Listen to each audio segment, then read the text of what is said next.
Hey everybody, welcome to Gemini season. So we're going to be doing a little bit of a collective read for all signs for Gemini season.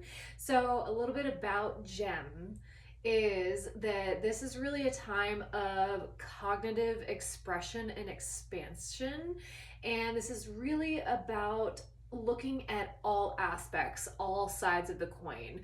Gemini is mutable air, so it is very quick, it is very witty, it is very new ideas, new expressions.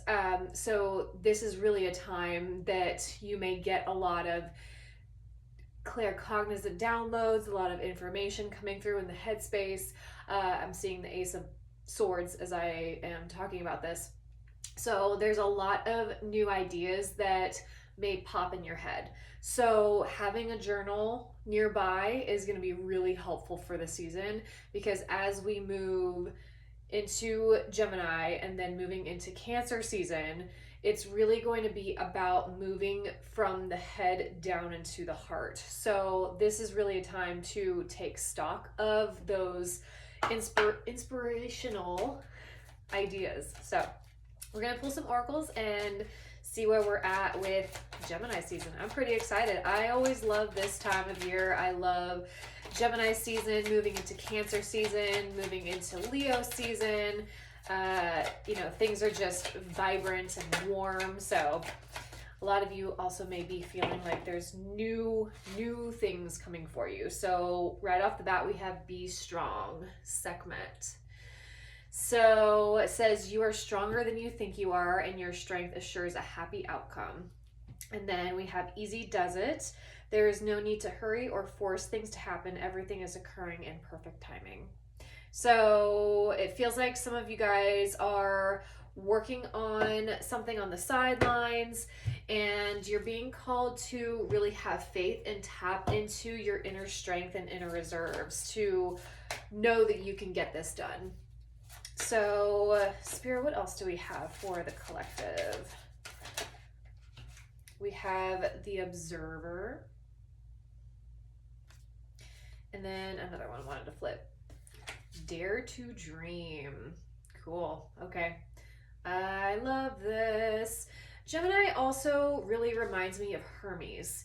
So, and Hermes is the messenger god. And Hermes is flying all around everywhere. He's never really rooted in one spot.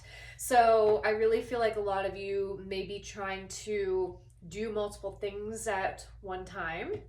And then we have Sacred Sexuality at the bottom of the deck.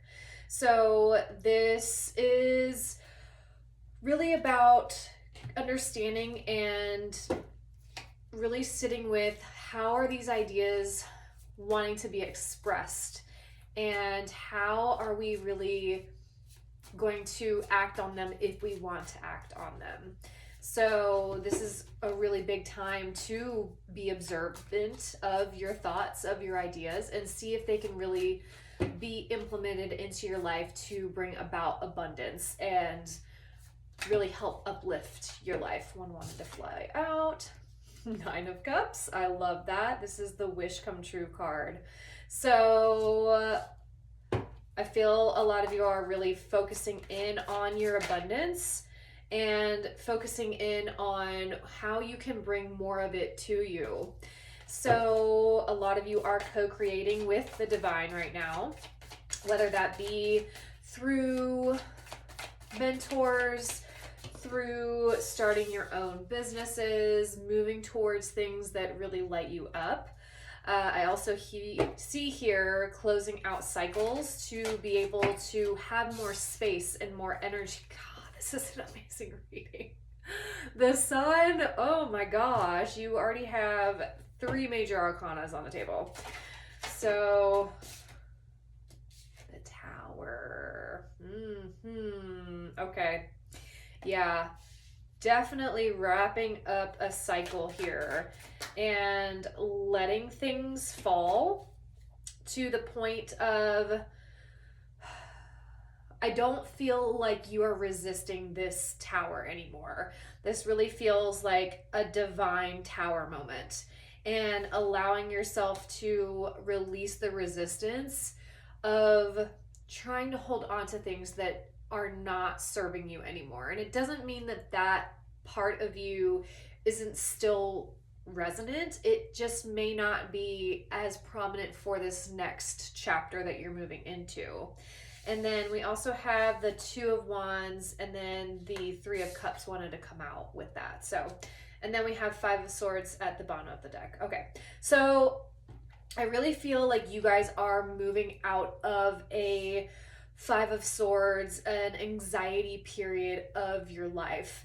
And the Five of Swords really represents fears, mental chatter. This could be really about plaguing the mind with just that cognitive pollution. And I feel like a lot of you are doing a great job of really pinpointing where those things are contributing to that energy in your life, and moving more towards this Nine of Cups energy, focusing on the sweetness of your life, focusing on what really fills your cup up, what is making you happy. This is the wish fulfillment card. So a lot of you are releasing something to be able to allow more room for this abundance. And when we do that, the universe really rewards us with seeing that, okay, we passed that lesson of holding on to things too tightly. And now this is really a big, specific lesson of faith, and knowing that they have us, and knowing that they want to co-create with us. We all came down here for a divine mission to really help raise the collective, and to be able to do that, we have to raise our vibrations within ourselves. And so there's a lot of, I'm seeing a lot of you writing down things and being able to manifest them. So having a journal to be able to write down, you know, what is my overall goal for my life? And it's okay if this shifts and changes throughout the years, but having a target of what do I want to embody? What do I want to feel like within my path moving forward? Where am I daring to dream? What can I really manifest out of this energy? So, and Temperance is also here. So this is going to be something for the long haul, I feel. Some of you may be shifting careers, shifting the way that you operate within your field. But with the Tower here, I really do feel like this is a big shakeup. This is something that you are fully letting go of. And it could be things that you have been doing for a long period of time. So we're going to get some clarifiers here and see what's going on a little bit deeper in this read. Spirit, why is the Nine of Cups here? Nine of Pentacles. Wonderful. 2 nines. Cool. And Temperance. Why is Temperance here? King of Swords. Okay. And then the World. Why is the World here? I'm hearing expand. Expansive energy. The Sun. Why is the Sun here?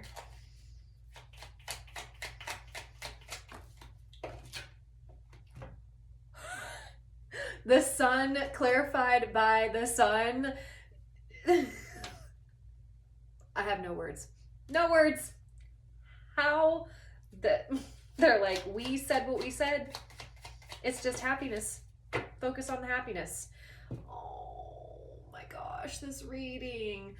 The Tower is clarified by the Ten of Cups. So allowing this Tower to fall is the key to your emotional fulfillment and your emotional happiness. You have to let something go, and you have to let it crumble to be able to have your ultimate dream. Something is holding you back. Some energy is not allowing you to blossom and to have the full aligned experience that you came here to experience. Spirit, why is the Two of Wands here? Okay. Nine of Cups again. So many nines. All right. And then the Three of Cups. Clarified by the Three of Cups. This reading is off the chain. Okay. I don't know if you can get more clear than this. So we have two double cards clarified by the same card. Do you see this? Three of Cups, Three of Cups. The Sun, the Sun. So they're like, we don't need to clarify too much of this because the energies are here. And now it is, we need to trust it. Okay, so let's get into some of this, shall we? Okay, so Nine of Cups, clarified by Nine of Cups, or Nine of Pentacles, sorry. This is taking a leap of faith to do something on your own terms. So the Nine of Pentacles, this is a single energy, and this is very much like I am growing my own garden without somebody else telling me how to do something. So some of you may be moving from being an employee to an entrepreneur, focusing and creating your dreams and putting it in reality. You're taking the steps. I feel like a lot of you have been juggling that for quite some time. Like you've been working your day job and you've also been really grinding on the side to make something fruitful, make something a reality.